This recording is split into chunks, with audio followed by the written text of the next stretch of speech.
Bonjour et bienvenue pour un nouveau numéro du Journal de la Défense, un numéro spécial consacré au désengagement des forces françaises d'Afghanistan. Pour en parler, nous sommes au cœur de Paris, à l'école militaire, avec le colonel Guéguin. Bonjour. Bonjour. Vous travaillez au CPCO, Centre de planification et de conduite des opérations, à l'état-major des armées, et vous êtes le spécialiste de la logistique. Alors 7000 km, des centaines de conteneurs à rapatrier et des hommes. Un défi technique, comment a-t-il été préparé ? Ce n'est pas seulement un défi technique, c'était vraiment une opération militaire à part entière, avec ses aspects tactiques et effectivement ses aspects techniques. Nous avons commencé à préparer cette affaire, bien sûr, en dénombrant ce qu'il fallait rapatrier et en identifiant les modes de transport que nous allions choisir, puisque l'Afghanistan est un pays très enclavé. Et puis ensuite, il fallait savoir si la métropole était capable d'accepter le retour de tout ce matériel dans les délais donc impartis, puisque les délais étaient quand même très très courts. La principale contrainte pour nous était de faire en sorte que ces opérations gênent le moins possible les opérations tactiques et militaires qui continuaient à être menées par nos camarades sur le terrain. Et on va y revenir juste après. À partir d'octobre 2012, nos équipes ont suivi le désengagement des dernières troupes combattantes et leur matériel. Regardez. Nijrab, à 80 km de Kaboul, la plus grande emprise française en Capissa. C'est ici que sont stationnés les derniers combattants français en Afghanistan. Depuis quelques semaines, ils ont été rejoints par des spécialistes de la logistique. Depuis 8 h du matin, le caporal Martin trie, recense, empile. Un mois qu'il travaille sans relâche pour ranger dans des conteneurs le matériel déployé pendant 5 ans de présence française dans cette région afghane. En 3 mois, 2000 tonnes de matériel et 2100 combattants doivent regagner la France. Le compte à rebours est lancé. De mémoire de logisticien, le défi s'annonce colossal, sans précédent. J'ai fait le désengagement de la Bosnie en 2007. C'était moindre. Là, c'est quand même, il y a quand même beaucoup de matériel, puisque chaque fois qu'il y a une demande de fête, vu que c'est l'Afghanistan, le matériel arrive tout de suite. Mais on arrive à avoir une demi-journée quand même par semaine de repos. Et voilà, on arrête quand il fait nuit, quoi. Sur la base, conteneurs et véhicules blindés s'étalent à perte de vue. Ils ne représentent pourtant qu'un quart du matériel déployé et une part infime du défi posé à l'armée française. Car désengagement ne rime pas totalement avec déménagement. Quitter un pays en guerre est un peu plus compliqué que de changer de quartier.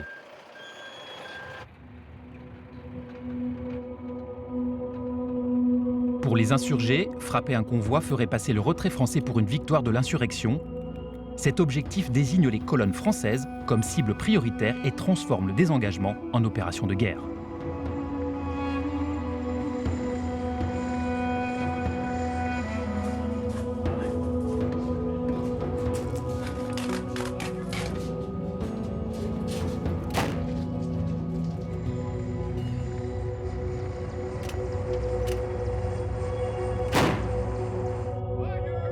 À la tête de 800 combattants, le colonel Delarouzière s'est vu confier le désengagement de 2 des plus grandes bases avancées françaises en Afghanistan et une situation tactique particulièrement complexe. La situation telle que nous l'avons trouvée en arrivant, c'était une situation de mandat d'été, c'est-à-dire une végétation extrêmement dense, profitable aux insurgés qui peuvent se déplacer sans être vus, qui peuvent approcher très près de nos bases et très près de la route sans être repérés. Un vol en hélicoptère permet d'entrevoir la complexité de la situation. Partout des montagnes et une seule route praticable jusqu'à Kaboul. Elle est bordée de forêts, le terrain semble avoir été façonné pour la guérilla. Comment faire circuler un convoi sur cette route en toute sécurité ? Comment préserver les colonnes françaises des nombreux risques d'embuscade ? De temps en temps, j'allais leur faire croire que je partais au sud alors que j'envoyais un convoi au nord. À d'autres moments, je leur faisais croire que j'allais entrer en zone verte au nord. En fait, je me rendais dans le marché de Tagab pour vérifier qu'il n'y ait pas de mine, de manière à ce que quand je faisais passer des convois, l'insurrection était incapable de dire si oui ou non un convoi allait passer, et quand il passait, de quelle taille et de quelle nature il serait.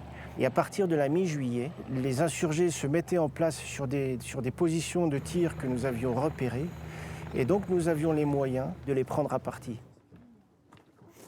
Ces combats, alors qu'ils désengageaient la base de Tagab, à 30 km au sud, les chasseurs du lieutenant Guillaume y ont tous participé.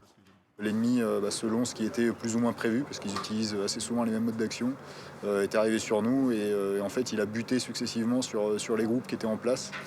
Et en fait, il n'a pas pu avancer dû à la réaction des chasseurs de la section. Donc tous les groupes sont restés au contact pendant au moins une demi-heure sur position. Ce jour-là, les soldats français soutiennent l'armée afghane alors qu'elle renforce l'un de ses postes de combat. À travers les arbres, les tirs s'échangent à moins de 50 mètres à l'arme automatique et à la mitrailleuse lourde.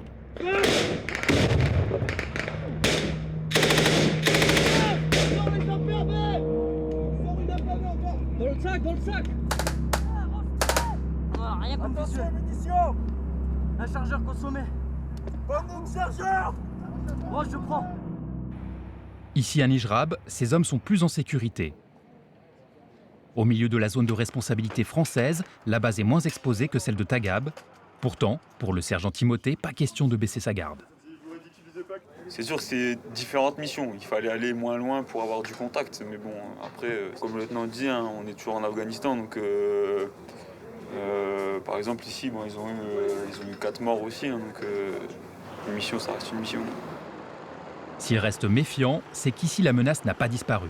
Elle a juste changé de nature. Sur ce désengagement, ces démineurs passent en tête de chaque convoi. Car ici, la principale menace tient en 3 lettres, IED. L'acronyme anglais pour les engins explosifs improvisés. Ouais, 330 reçus, donc pour les 99, les éléments de tête en mesure d'intervenir en cas de suspicion IED confirmée. Pour les insurgés, une attaque de convoi réussie résonnerait comme une victoire sur l'armée française. Face à une armée supérieure renforcée en moyens, l'attentat à l'explosif reste leur dernière chance. Ils s'en sont fait une spécialité. C'est une F1 soviétique. Depuis leur arrivée, le caporal-chef Emmanuel et ses camarades sont déjà intervenus sur 300 suspicions d'IED. Ils en ont neutralisé 4. Alors, dans ce jeu du chat et de la souris, les sapeurs du DOIP sont devenus les hommes à abattre. Il y a moins d'un mois, le caporal-chef Emmanuel et ses camarades en ont été les victimes.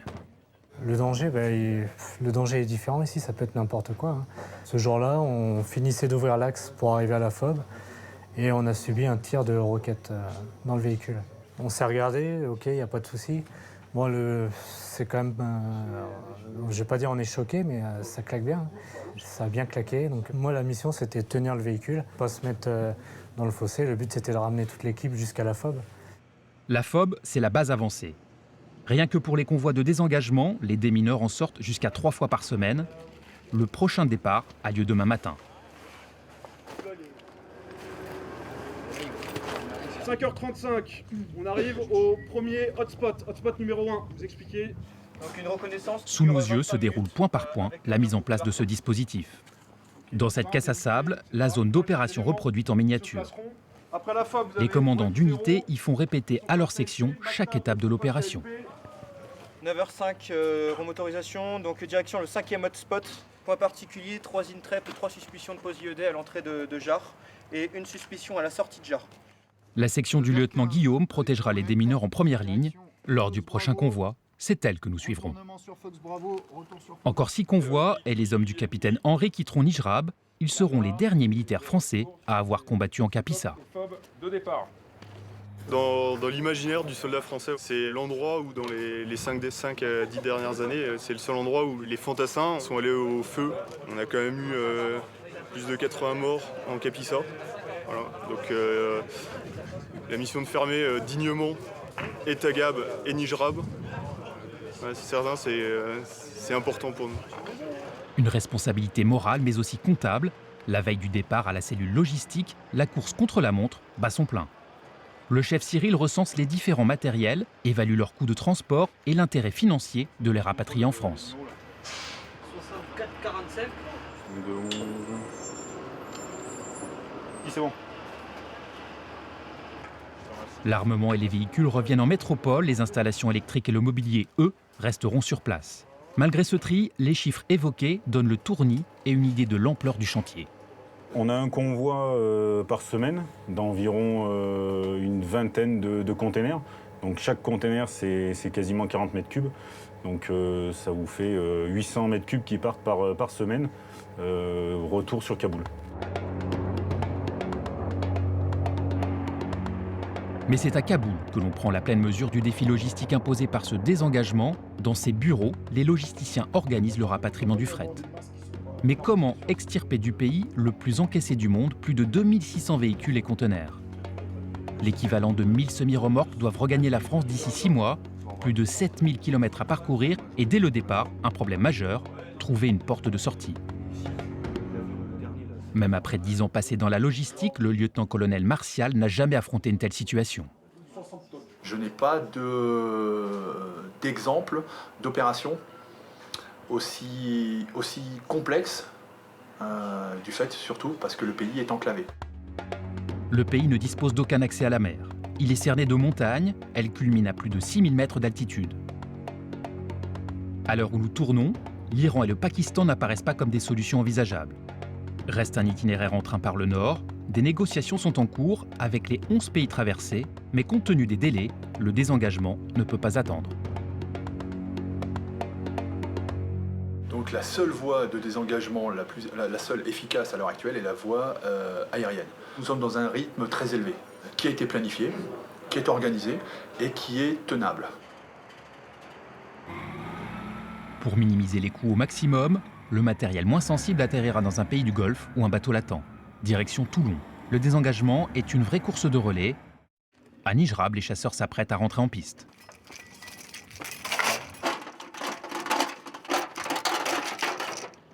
À la nuit tombante, nous retrouvons les sapeurs chargés d'ouvrir l'itinéraire pour le dernier briefing avant départ.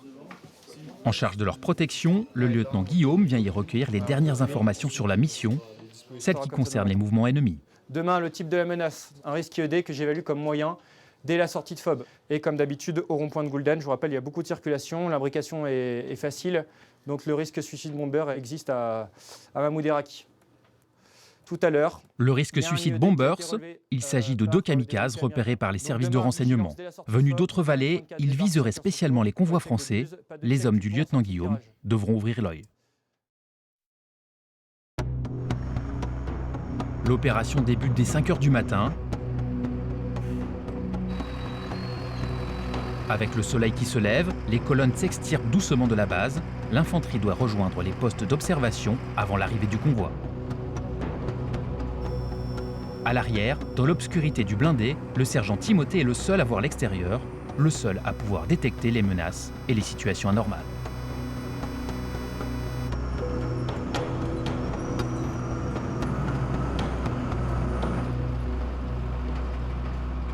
Au plus le convoi est immobile, au plus on est des cibles faciles pour des tirs RPG ou des IED. Donc souvent ce qu'ils font, c'est qu'il faut ralentir les convois avec des véhicules ou des troupeaux pour pouvoir faire exploser plus facilement les vapes.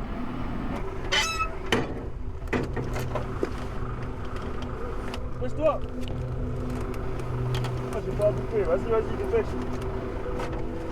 Monte là-haut. Monte là-haut.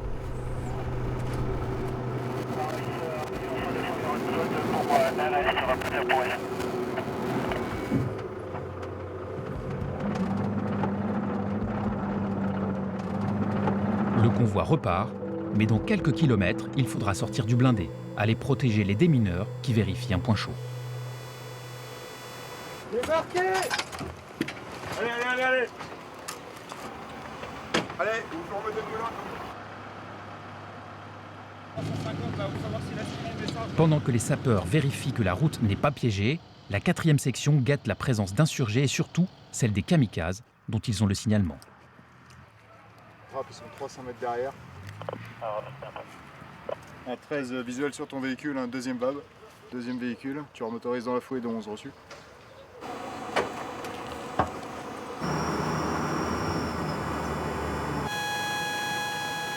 Toujours éclairée par le génie, la section gagne les hauteurs. Elle suit les cailloux marqués par les démineurs. Le poste est connu des insurgés. Il a pu être piégé. Va jusque sur 20 mètres, là t'avances sur 20 mètres et tu fais jusque là. La grande leçon du désengagement est de 10 ans en Afghanistan, c'est la coopération interarmes. Le désengagement, les chasseurs y participent en fantassin, à pied et l'arme au poing. Pile à l'heure pour le convoi qui arrive de Kaboul. Composition du convoi 40 véhicules, dont 18 VAB. À peine arrivé à Nijrab, la course contre la montre reprend. Chargement express et ambiance de ravitaillement au stand sur la base.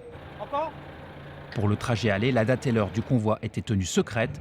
Désormais, toute la vallée sait qu'il y aura un convoi de retour. Les insurgés aussi. Pas question de traîner sur place. Vigilance, ce matin ça s'est bien passé à l'école de Rame. Ok, ambiance, rapidité. Est-ce qu'il y a des questions? Non? Départ prévu 13h30, soit dans 10 minutes. Là, il faut s'affuster. Ok, pour le convoi. Oh! À disposition des différents chefs d'éléments. Vous avez vu qu'on évolue sur quasiment tout le temps les mêmes itinéraires, les mêmes axes. Il peut y avoir 40 convois où il ne se passe rien et au 40e où une embuscade se prépare. Donc moi, ce que je redoute le plus, c'est la routine. C'est pour ça que je demande à mes hommes d'être continuellement vigilants et à tout. Il est vrai que dans ces guerres asymétriques, le danger peut venir de partout. Au moment où les véhicules s'engagent sur la route, comment ne pas penser aux tirs de roquettes subis par le caporal Emmanuel? Difficile de ne pas se rappeler les IED détectés la veille par les démineurs américains et les 2 kamikazes qui rôdent avec les convois français comme seul objectif. Pourtant, à l'heure où le convoi passe, nous arpentons peut-être la route la plus sûre d'Afghanistan. Dans l'air, le son des hélicoptères Tigre rappelle que rien n'a été laissé au hasard. Chaque pont sur lequel nous passons a été vérifié, chaque voiture que nous croisons s'écarte sur le bas-côté, et sur les hauteurs, les chasseurs veillent.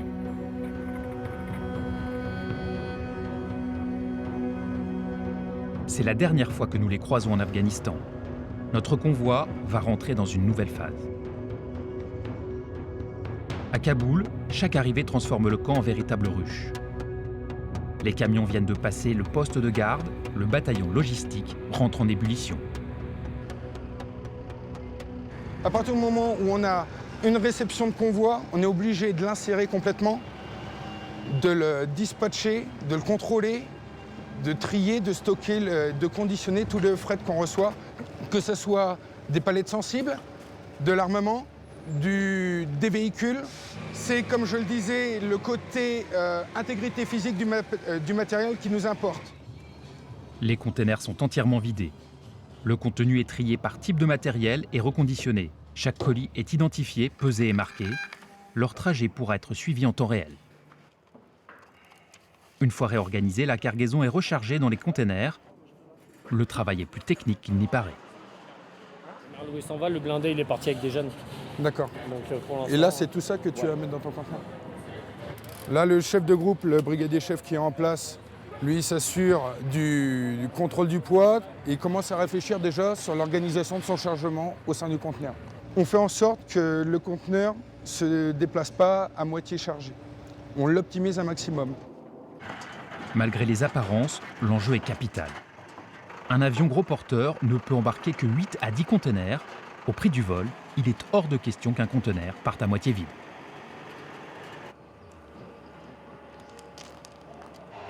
Dans les ateliers, les mécaniciens dépouillent déjà les blindés de leur armement, de leur transmission et de leur système de détection. Les normes sont strictes. Pour voyager par voie aérienne, chaque véhicule sera réparé ou vidangé. Une chaîne de désengagement, proprement parlé, compte 12 à 15 véhicules donc, qui sont traités dans les 48 à 72 heures dans l'ensemble, que ce soit au niveau comptable comme au niveau physique. Et on traite à peu près une centaine de véhicules au niveau mensuel. Un travail de titan, surtout si l'on considère la diversité des matériels déployés sur place. De l'hélicoptère Tigre aux nouveaux véhicules blindés de combat d'infanterie, l'Afghanistan, c'est beaucoup de matériel différent. Pourtant, chacun doit être traité, pesé et identifié. C'est en fonction de ces caractéristiques qu'il sera affecté au plan de charge d'un avion.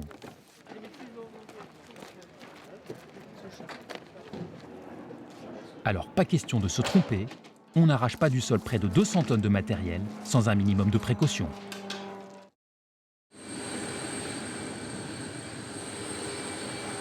Il est 1h du matin. Sur l'aéroport de Kaboul, nous assistons au chargement d'un Antonov 124, l'un des plus gros avions au monde. Dès le décollage, la moindre erreur de répartition des charges dans l'appareil, la moindre faute d'arrimage déséquilibrerait l'avion de façon irréversible. À la manœuvre, les hommes du détachement de transit interarmé, ce sont les spécialistes du transport de fret aérien. Pour éviter tout accident sur ces avions étrangers, ils travaillent en collaboration étroite avec le responsable de chargement de l'avion. Ouais, c'est pour le centrage de l'avion en fait. C'est pour qu'il puisse, avec les poids, là, qu'il puisse vérifier lequel en premier, lequel en deuxième. En fait, il nous a donné en fait, les poids qu'il voulait et là on est en train de faire, au poids en fait. On va lui envoyer. Une faute à ce stade et c'est le crash assuré. La difficulté, c'est de conserver cette précision dans le rythme infernal imposé par le désengagement. En termes d'aéronefs, on est sur entre 25 et 35 aéronefs par semaine. Et en termes de tonnage, entre 300 et 500 tonnes. Pour nous, la contrainte majeure, c'est la montée de la température. En gros, on a un temps donné pour charger l'avion. Il faut le respecter au maximum parce que si on le dépasse, la capacité d'emport faiblit. En clair, si les hommes du DTIA ne parviennent pas à charger l'ensemble de la cargaison avant les premières lueurs de l'aube, le réchauffement de l'air fera perdre de la portance à l'avion. Il ne pourra prendre que la moitié de la cargaison. Au prix de l'heure de vol, il n'en est pas question. Un bilan après pour moi, 5 mois de présence et pour mon équipe, on en est à peu près à plus de 3600 tonnes de fret désengagé. Ils n'ont pas fini de passer des nuits blanches. D'ici 2014, il reste encore 9000 tonnes de fret à désengager.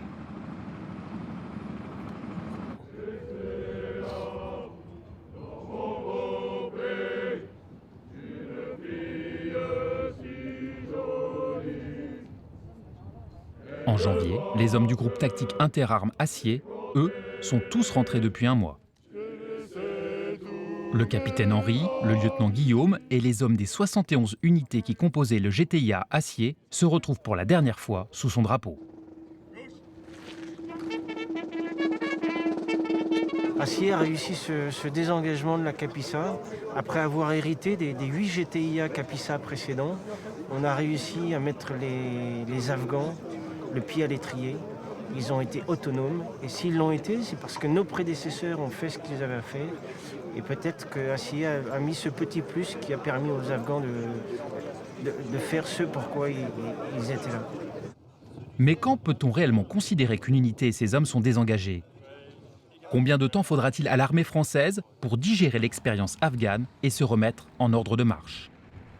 Rentrer, c'est bien. Il y a la joie des premières minutes où on serre sa femme dans ses bras,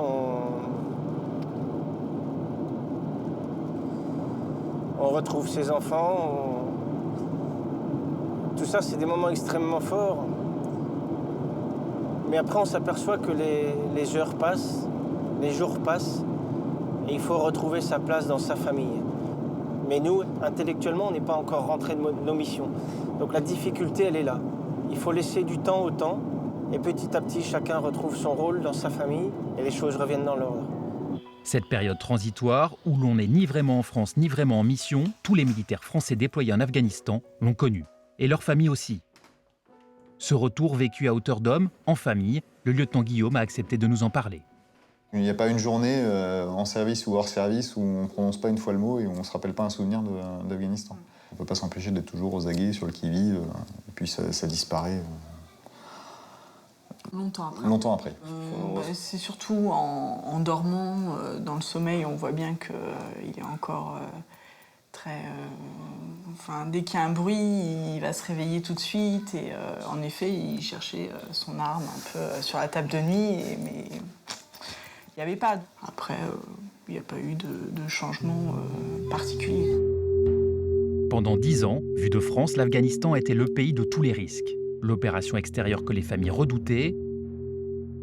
Alors nous avons demandé à Madame Guillaume si la fermeture du théâtre afghan l'a soulagée en tant que femme de militaire. Non, c'est pas un soulagement de savoir qu'il a fermé l'Afghanistan.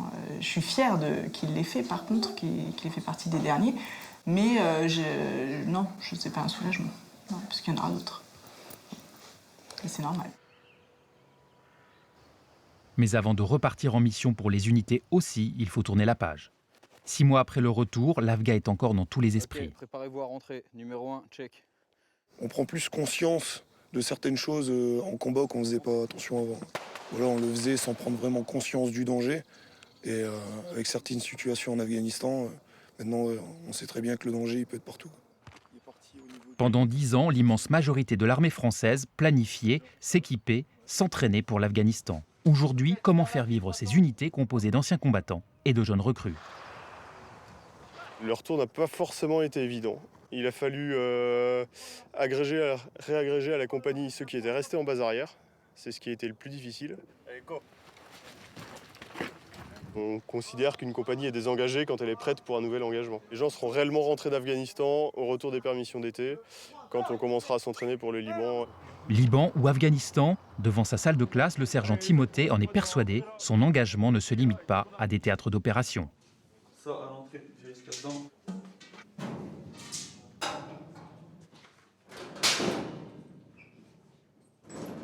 Bon, maintenant, je suis chef de groupe aux classes, donc avec des jeunes qui viennent d'arriver. C'est une mission très importante et c'est pas forcément une mission plus facile, loin de là. Hein, c'est vraiment difficile aussi, mais c'est une autre mission, c'est comme ça, c'est le changement, c'est ce qu'il y a de bien dans le métier, quoi. Mais pour lui comme pour l'armée française, l'Afghanistan restera plus qu'un simple théâtre. Bon, l'Afghanistan, c'était quand même ce côté, c'était l'Afghanistan, quoi. C'était quelque chose à faire. Je sais que pour moi, dans ma carrière, ce sera un pic. J'espère que ce ne sera pas le seul, mais c'est une expérience en soi, c'est clair. Il faut la prendre en compte, sinon ça ne servira à rien de partir. Plus anciens donnent leur expérience, et plus jeunes donnent leur dynamisme. Et c'est une espèce de juste milieu. Entre ses mains, une génération de militaires qui ne connaîtra sans doute jamais l'Afghanistan. Leurs rêves de soldats, leurs missions, ils les réaliseront ailleurs sur d'autres théâtres. Fort de l'expérience des dizaines de milliers de militaires qui ont servi la France, à Kaboul, en Surobie ou en Kapisa, les jeunes anciens combattants d'Afghanistan.